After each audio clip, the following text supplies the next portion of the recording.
पुण्यामध्ये एकता नगरीमध्ये मुठा नदी काठचा मातीचा बांध फुटला आणि पुराचं हे पाणी प्रचंड वेगानं एकता नगरीमध्ये घुसू लागले। इतका वेळ प्रशासनानं बाहेर पडण्याचं लोकांना आवाहन केलेलं होतं, मात्र तरी देखील लोक घराच्या बाहेर पडत नव्हते आणि आता तेच लोक आपल्या गाड्या वाचवण्यासाठी वाहनं बाहेर काढण्यासाठी धावपळ करू लागलेले आहेत।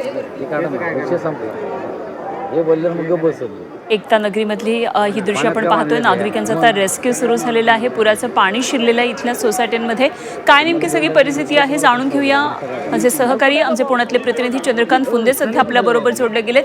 चंद्रकांत, गेल्या काही तासापासून आपण पाहतोय मोठ्या प्रमाणामध्ये पाणी इकडे भरतच चाललेलं दिसतं आहे आणि 45,000 क्युसेकनं हा सगळा विसर्ग सुरू आहे। काय नेमकी सध्याची परिस्थिती आहे एकता नगरीमध्ये?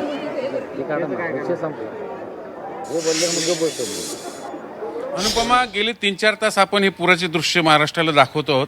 म्हणजे खरं तर सुरुवातीला असं वाटलं नव्हतं की एवढं मोठी परिस्थिती हाताबाहेर जाईल, पण एक मातीचा बांध काय फुटला हे बघ समोर। मी दृश्यांमध्ये आपल्या व्हिडिओ जर्नलिस्ट नितीनला सांगेल, हे बघ तो बांध फुटलेला आहे तिथून हे सगळं पाणी इकडं घुसलं सगळं अख्ख्या एकता नगरीमध्ये आणि तिथून बघा सगळं पाणीच पाणी, सगळं पूर्ण एकता। ही सगळी टॉप अँगलची दृश्य आपण पाहतोय। फक्त G24वरती आपण साधारण एकता नगरीच्या 4-5व्या मजल्यावरून हे सगळं प्रेक्षकांना दाखवतोय खाली काय परिस्थिती पुराचं एकदम, ज्याला आपण वाईड टॉप अँगल दृश्य आहेत ही सगळं पाहू शकतो। यातनं भयानकता किती आहे या पुराची। म्हणजे खरं तर या रहिवाशांना वाटलं होतं पाणी घुसणार नाही, पण पाणी घुसलं म्हणून आता काही जण इथं सगळी झेंजी मंडळी हे आपल्याच घरात आलेल्या पाण्याचं पुराचं दृश्य वर्ण पाहता। आणि मला सांग, तुमच्या घरात पाणी गेलं असणार निश्चित, दरवर्षी होतं, काय परिस्थिती? हो, दरवर्षी असं होतं। आमच्या घरात पाणी येतं, पार्किंगमध्ये येतं। 5 मिनिटं आधी तिथं पाणी होतं, पण 5 मिनिटात घरात पार्किंगमध्ये पाणी आलं। खालच्यांना खूप त्रास होतो। दरवर्षी असं करतात, ते कोण मदतीला येत नाही। दरवर्षी बोलतात फक्त हे करेल ते करेल, पण कोण मदतीला येत नाही। आणि दुकानदार वगैरे खालचे राहणारे सगळ्यांना दरवर्षी प्रॉब्लेम होतो, दरवर्षी हे होतं। यंदा सांगितलं होतं पालिकेने? हो, सांगितलं होतं। लोक ऐकत का नाही, ते करत होते, पण आधी भरपूर एकदा पण येऊन गेले, 2-3 वेळा आधी येऊन गेले सांगून, पण तेव्हा पाणी नाही आलं। लोकांना वाटलं की फक्त सांगतायत पाणी सोडणार नाही, पण अचानक पाणी आलं। लोक तरी काय करणार? कारण ह्याच्या आधी पण 2-3 वेळा येऊन गेले होते सांगून, पण तेव्हा नव्हतं आलं पाणी।